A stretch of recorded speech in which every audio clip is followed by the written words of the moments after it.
Here's your podcast script. Why everyone in this Irish pub is rooting for Cape Verde's soccer team. That's the story out of Astoria, Queens, and it might be the most heartwarming tale of this World Cup. Cape Verde is a tiny island nation off the coast of West Africa, and this is their very first World Cup. Most fans expected them to be overwhelmed. Instead, they drew 0-0 against Spain, a former world champion and genuine title contender this year, and then on Sunday, they came back from behind to draw 2-2 against Uruguay. 2 matches, 2 results that nobody saw coming. But here's where the story gets really special. On a defender named Roberto Lopez, nicknamed Pico, who was born in Dublin, Ireland, raised with a Dublin accent, and now plays internationally for Cape Verde because his father is from there. He plays his club soccer for Shamrock Rovers in Ireland, holds a Cape Verdean passport, and at 34 years old, he is the only player born in Ireland competing in this entire 48-team tournament.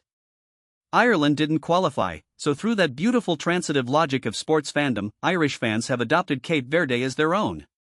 And then there's Honeyfitz, an Irish bar in Astoria, Queens, whose owner Sean Doran has a connection to Shamrock Rovers through his family. Before the tournament even began, Doran declared his bar the official New York bar of Cape Verde. Lopez saw it on Instagram and reposted it, and from there, something magical happened. Cape Verdean supporters drove in from Rhode Island and Massachusetts, where large Cape Verdean communities have existed for generations, rooted in the island nation's seafaring history.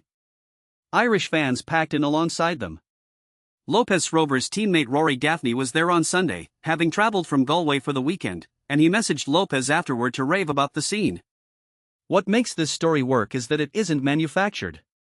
Roberto Lopez spent years as a part-time player moonlighting as a mortgage advisor. In 2018, he got a LinkedIn message in Portuguese from Cape Verde's coach and ignored it because he didn't speak the language. A year later, the coach tried again.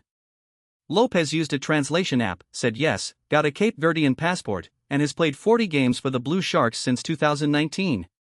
He's visited his grandfather in Cape Verde, connected with his father's culture through football, and become a captain that teammates like Gaffney call the best they've ever played under. At Honeyfitz on Sunday, an Irish lawyer had a custom Cape Verde jersey made with Lopez and number 4 on the back.